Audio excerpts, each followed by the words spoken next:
The studio hums with electric anticipation. Cameras roll. The audience leans forward, phones silenced, eyes locked on the man seated center stage. A figure once synonymous with raw power, now weathered by time and regret. He sits stiffly in the chair, shoulders broad but posture guarded.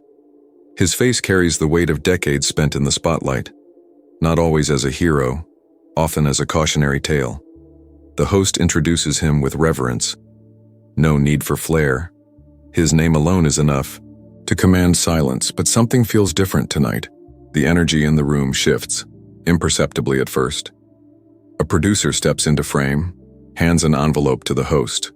Unassuming, cream-colored, gold script. No one knows what's inside. Not even the man it's addressed to. The host smiles, but there's hesitation in his voice. Mike, you've seen it all, but we have something today you didn't expect. The camera lingers. The former champion raises an eyebrow. Then he sees it, the letter, and something flickers behind his eyes, a recognition, a memory. He doesn't reach for it. Burkina Faso. The name is barely more than a whisper in Western headlines. A landlocked country shaped by coups, poverty, and resilience. Yet here it is, carried into this moment by ink and paper. The crowd murmurs. A few exchange glances. Burkina Faso? Why here? Why now? The host unfolds the letter slowly, reverently, like opening a sacred text. The studio dims slightly, lights adjust, the world holds its breath. Tyson watches, jaw clenched, fingers gripping the armrests. He nods once. Go ahead. And then the voice begins. Not polished, not rehearsed, but unmistakably human. Dear Mr. Tyson, my name is Ibrahim Traoré. The name lands like a stone dropped into still water. Traoré, president of a nation that has known little peace. A soldier turned leader who rose not through violence but vision. A man who once had nothing, watching grainy footage of Tyson fights on a neighbor's broken television. I do not write this to you as a politician. I write this as a boy who once had nothing and saw you fight on a flickering TV in a crowded room. The room falls silent. Even the lights seem to dim. Tyson's breathing changes. It's subtle, a shift only those closest to pain can recognize. He leans forward, elbows on knees, eyes fixed on the host's mouth, hanging on every word. You were not just a boxer, you were proof. Proof that pain could be turned into power, that a boy from nowhere could stand before giants and make them fall. His lips press together, his throat tightens, his hands twitch. He blinks, once, twice, then again.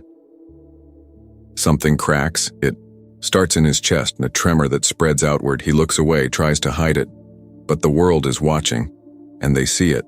His eyes glisten. Then it happens. One tear, then another. Silent, unstoppable.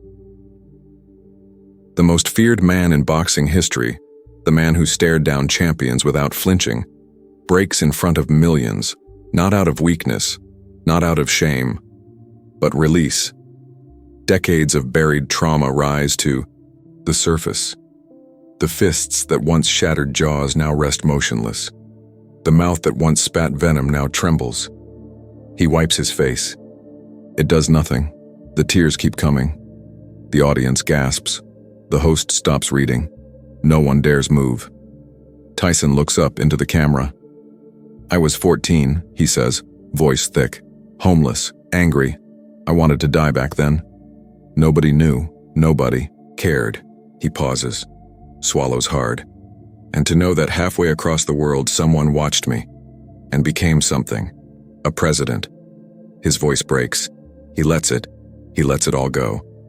Across Africa, screens flicker. In refugee camps, classrooms, homes without electricity, people gather around borrowed phones. Children watch barefoot. Mothers pause their chores. Soldiers lower their rifles. They see a man they once idolized, not for his victories but for his scars, undone by truth. In Ouagadougou, President Traoré watches alone in his modest office.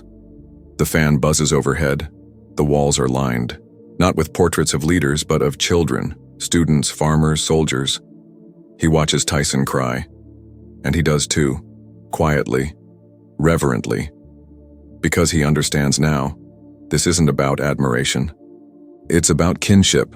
Halfway across the world, two men born into chaos, forged by fire, find each other through pain, and the world watches as history shifts. Hook. Was it the letter? Or was it years of buried trauma finally finding a voice? The screen fractures into black and white footage, a grainy video of a young boy no older than 10, running barefoot through a maze of alleyways in Brooklyn. The camera lingers on graffiti-smeared walls, empty bottles, and flickering streetlights. He's fast, not just physically. He moves like someone who knows what it means to be chased. This is where it began. Not in a gym, not in a ring, in survival. He sleeps in foster homes one week, on the streets the next. His mother is absent. His father, long gone. He steals food from corner stores, fights for scraps, for space, for identity. At 13, he's arrested. Juvenile detention. That's where he learns discipline. That's where he finds boxing gloves instead of fists. A trainer sees something in him, not talent, but desperation. You fight like you've got nothing left, the trainer says. That makes you dangerous, and he becomes dangerous. By 20, he's the youngest heavyweight champion in history. By 30, he's infamous, but every win carries the weight of every loss before it. Every knockout hides a scream that never came out, cut to a different kind of darkness. No neon lights, no roaring crowds, just the hum of a broken television set in a crowded hut in rural Burkina Faso. The screen flickers, images of a man in a ring. Gloves up, eyes locked, jaw set. The boy watches, barefoot, shirtless, belly swollen with hunger. His name is Ibrahim. He doesn't know it yet, but this moment will shape his future. Tyson knocks someone down. The room erupts in cheers. But Ibrahim doesn't cheer. He stares. He studies. He sees more than violence. He sees defiance. A man who had nothing. Standing, tall, refusing to fall. Later he'll say, I didn't want to be a boxer, I wanted to be unbreakable. He memorizes Tyson's eyes. The fire behind them. The pain masked by power. Years later, when he leads soldiers through dust-choked villages, he remembers those eyes. When he stands before generals and demands change, he channels that same unshakable spirit. Not as a fighter, as a force. The screen shifts again, this time to military barracks. Young Ibrahim in uniform, sharp gaze, quiet confidence. He joins the army not for glory, for purpose. To protect, to rebuild. Burkina Faso has known coups, corruption, and despair. But Ibrahim believes in something else. In 2022, he stages a coup. Not with bloodshed, with vision. He speaks to the people. Not from palaces, from the streets. He abolishes colonial-era laws, reforms education, invests in clean water, fights for farmers, students, and soldiers alike. He becomes a symbol, not of revolution but of resilience. He doesn't wear luxury suits. He walks among the people, listens, learns. And still in quiet moments, he thinks back to that boy watching Tyson fight on a broken TV. How could a man from halfway across the world become such a part of his story? Because strength isn't about geography, it's about legacy, and Ibrahim wants to leave one. Back in New York, Tyson sits alone in a dimly lit dressing room. The city buzzes outside, but inside, there's only silence. He flips through pages of his memoir. Words meant to explain the chaos, to justify the mistakes, to seek forgiveness. But the letter weighs heavier than any chapter. It arrives the night before the interview. unmarked, unexpected. He reads it slowly, twice. Then again, each word hits like a jab to the chest. You were not just a boxer. You were proof. Proof that pain could be turned into power. He stares at the ceiling, swallows hard. He was 14 once, homeless, angry, praying to die. Nobody knew, nobody cared. Until now. He folds the letter carefully, places it in his jacket pocket. Tomorrow he'll sit on stage. Cameras will roll, the world will watch. But tonight, he lets himself remember. The boy he used to be, the man he became, and the leader who reached him, not with politics, with truth. The footage spreads online. Clips of Tyson crying go viral. Celebrities share them. Schools use them in lessons. Refugees watch and feel seen. Analysts dissect every tear. Was it real? Was it planned? What does it mean? Pundits debate sincerity, praise, criticism, speculation. But in West Africa, a different conversation unfolds. In classrooms, teachers pause lessons to show the clip. Look, they say. Even lions cry. In refugee camps, boys gather around borrowed phones. They see a legend undone by truth. And they understand. Strength isn't fists, it's feeling, it's healing. A new movement begins, not led by politicians or celebrities, led by survivors. One boy writes a letter, another responds, and suddenly two worlds aren't so far apart, one shaped by fists, one shaped by faith, and somewhere between them a bridge forms, made not of stone, but of shared pain. Hook. Was this a political stunt, or the beginning of something far bigger? The footage spreads like wildfire. Within minutes of the show going off air, clips begin circulating. A former world champion, once feared for his ferocity in the ring, now undone by a letter. Not by scandal, not by accusation, by truth. Celebrities post reactions, athletes share screenshots. Teachers pause lessons to play it in classrooms. In refugee camps across West Africa, boys gather around borrowed phones, watching a man they thought was untouchable reveal his scars. It's not just about boxing anymore. It's about being seen. Across continents, millions watch as Tyson weeps, not out of shame but release. His tears aren't weakness. They're recognition of the boy he used to be, of the pain he never let go. And somewhere, in that moment, the world begins to change. Back in New York, Tyson sits alone in a dimly lit hotel room. The city buzzes outside, but inside, silence. His phone rings. Unknown number. International code. He hesitates, then answers. A calm voice speaks. Mr. Tyson, this is Ibrahim Traoré. Tyson freezes. He didn't expect this. Not a press secretary, not an aide, the president himself. They don't speak like politicians or legends. They speak like survivors. I saw what you did for me, Traoré says softly. You didn't just honor his father. You healed something in him and in you. Tyson swallows hard. He doesn't respond right away because it's true. He thinks back to that moment under the mango tree. The boy who hugged him with the kind of desperation only someone who has lost knows. I want you to come back, Traoré continues. Not for one boy, for a nation. Tyson exhales slowly. You don't know what that means to me, he whispers. There's a pause. I do. The next morning, Tyson walks into his manager's office. There are meetings scheduled, interviews lined up. Brand deals waiting to be signed. He looks at the itinerary, then rips it up. I'm flying to Burkina Faso. His team stares at him. Mike, are you sure? He meets their eyes. It's not about boxing anymore. It's about the kid I was, and the boy he still is. No fanfare, no negotiations, just a decision made with fire behind it, like the ones he used to make before stepping into the ring. But this time, there's no opponent, only purpose. 2 days later, He boards a flight, bound for Ouagadougou.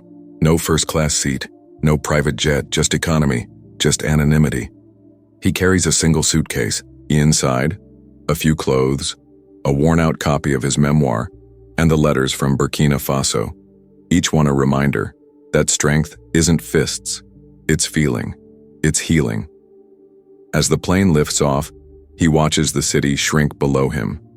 New York fades into clouds, and ahead a new chapter waits. One not written in headlines, but in hope. The tarmac is quiet when he lands. No red carpet, no flashing lights, no cameras, just dust, heat, silence, and then movement. Children run barefoot toward the terminal, shouting his name. Some clutch old newspaper clippings, others hold hand-drawn portraits. They see a legend. He sees himself. Decades ago. Hungry, angry, alone. One boy catches his eye. Swollen cheek. Fire in his stance. Like he's ready to fight the world. Tyson kneels beside him. "You fight?" he asks. The boy nods. "Me too," Tyson whispers. "But you know the strongest punch? It's the one you don't throw." He hands the boy his championship ring. Just for a moment, the boy's hands tremble. So does Tyson's, because in that simple gesture, between two boys shaped by different wars, something shifts. Pain becomes power, loss becomes legacy, and for the first time in years, Mike Tyson feels something he never expected. Peace. Hook. Could a boxer and a president change the narrative of power and healing forever? Tyson kneels beside the boy.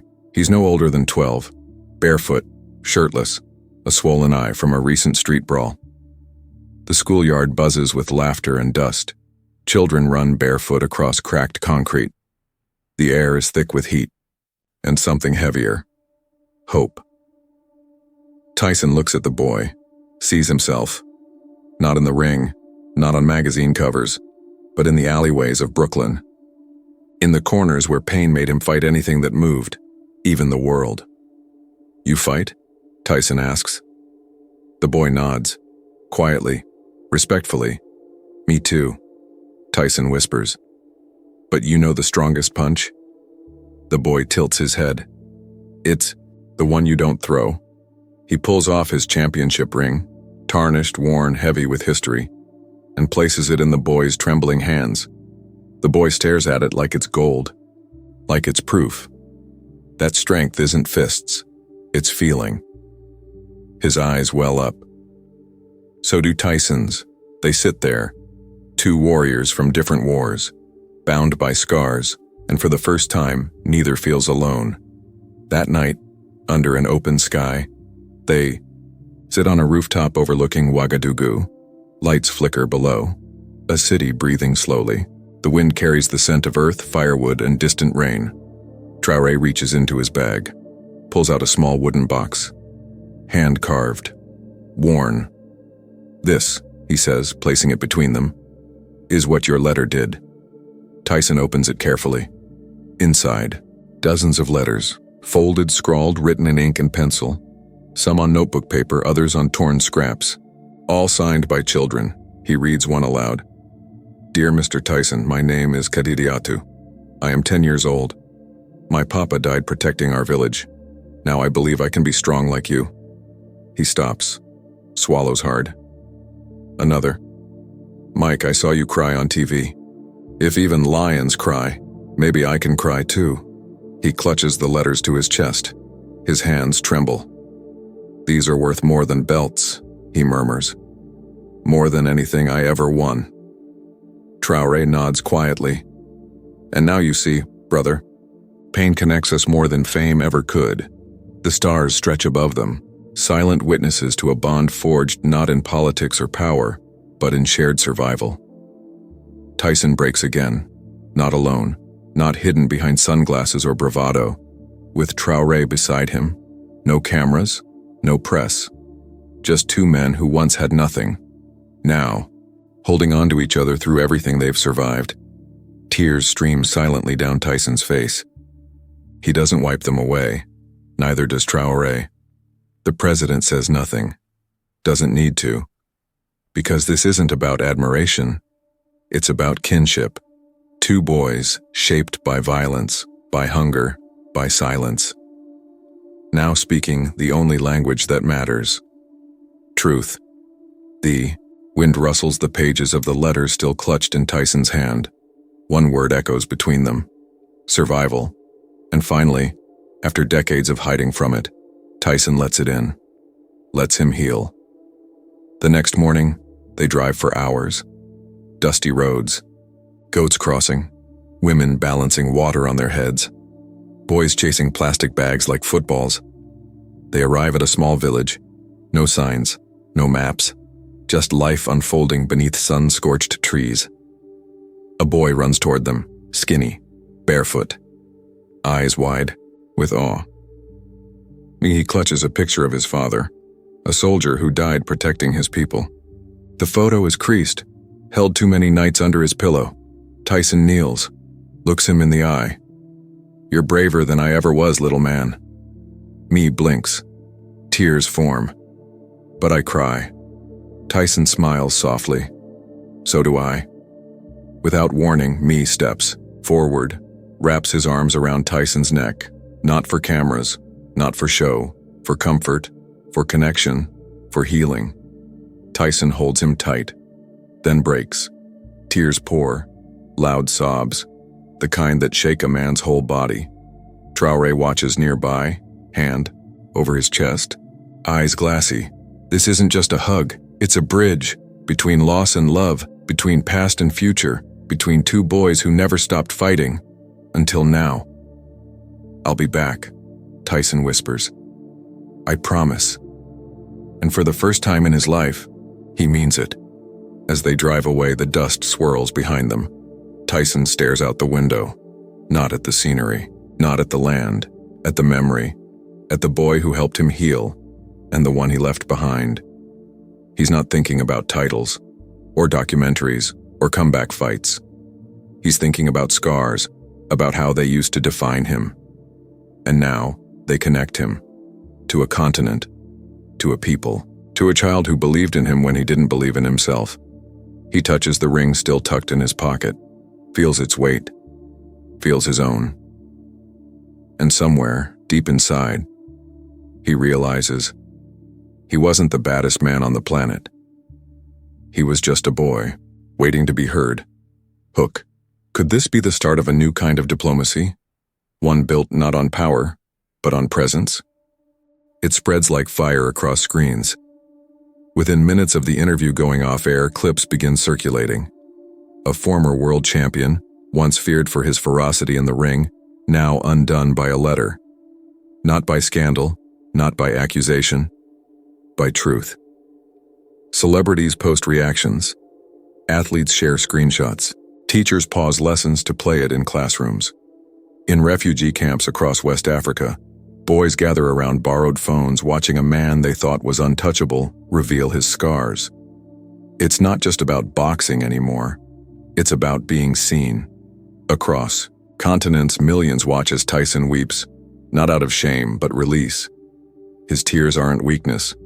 They're recognition of the boy he used to be, of the pain he never let go. And somewhere, in that moment, the world begins to change. Back in New York, Tyson returns to the spotlight changed. He steps onto a major network stage again. Cameras roll. The host smiles nervously. "Mike," she says, "you've been through wars, scandals, comebacks. But this? What happened in Burkina Faso?" He doesn't answer right away. Instead, he pulls out a folded piece of paper. Worn, touched too many times. "I read something," he says, voice thick. "I want you to hear it. Dear Mr. Tyson, my name is Mai. I am 11 years old. My father died protecting our village, but now I believe I can be strong like you." His voice cracks. He lets it. Tears form again. Not hidden, not rushed. This time, there's no apology, no attempt to mask emotion, just truth. He looks into the camera. Even lions cry. And he does again, in front of millions. No fanfare. No explanation. Just raw, unfiltered humanity. The studio goes silent. So do the streets outside. Across social media, the clip replays endlessly. Not for drama, not for controversy, for healing. Photos surface days later. Not of Tyson in a suit shaking hands with diplomats, but of a new facility rising from dust and sun-scorched earth in Ouagadougou. The Tyson Hope Center, sponsored by the government of Burkina Faso. Built for youth. Named after the man who once seemed irredeemable. Children line up at its gates before construction is even complete. Some hold signs, others bring flowers. One boy carries a hand-drawn sign. "Thank you, Mike. You made me believe." Across the world, people rally behind the movement, not because of politics, but because of presence. Because Tyson didn't just visit. He listened. He cried. He stayed.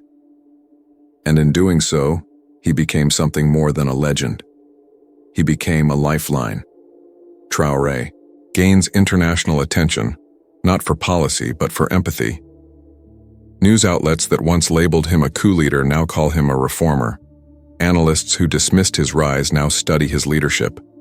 He gives no grand speeches, holds no press conferences. Instead, he walks among his people, listens, learns. At a town hall meeting in Kaya, a woman asks him what inspired his letter to Tyson. He pauses, then says, "I didn't write it for fame. I wrote it for the boy who once watched a fight on a broken TV and believed he could rise." A murmur passes through the crowd. Someone claps, then another. Soon the room erupts, because Traoré isn't speaking like a politician. He's speaking like a survivor, and in that moment, the world sees him differently. No longer just a soldier president. Now, a healer, a storyteller, a leader rooted not in power but in presence. One evening, Tyson sits alone in a dimly lit dressing room. The city buzzes outside, but inside, silence. A staff member enters quietly. Hands him a brown envelope. "International mail," she says. He opens it carefully. Inside, a second letter from Ibrahim Traoré. "My brother Mike, they call me a president, but I am just a man who dreams of healing, dreams of peace. Your visit reminded us all that pain is not the end. It's a beginning, if we dare to feel it, not fight it." He reads it twice, then again, and for the first time in years he prays, not for himself, for every broken child, for every leader, still searching for their heart. He closes his eyes, presses the letter to his chest, whispers softly, "I was never the baddest man on the planet. I was just a boy waiting to be heard." Outside, the city hums on, but inside something shifts. Pain becomes purpose, loss becomes legacy, and two men, one from Brooklyn, one from Ouagadougou, become proof that healing knows no borders. Hook. Could this be the start of a new kind of diplomacy? One built not on power, but on presence? Back in Harlem, the city pulses with life. The streets still hum with struggle. But now, inside a modest gym tucked between a bodega and a laundromat, something different is happening. Tyson stands among the boys, not behind ropes, not on a pedestal. Among them, they're not just learning jabs and footwork. They're learning how to stand when everything tells them to fall. One boy trips during sparring. Laughter ripples through the room. Tyson walks over. Not to scold, not to mock. He kneels beside him. "Every fall teaches you how to rise," he says. The boy looks up, eyes wide. He nods, and for the first time, the bruises don't feel like failure. They feel like lessons. This isn't about boxing anymore. It's about survival. And Tyson knows more than anyone what it means to survive. Thousands of miles away under the West African sun, a new structure rises from the dust. Concrete walls, a roof that doesn't leak, mats on the floor, Heavy bags hanging like promises. The Tyson Hope Center. Not built for fame, not for politics. Built for boys who once believed they had no future. Children line up before sunrise.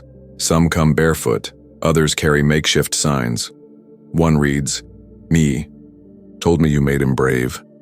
Inside they train not just in martial arts, but in resilience.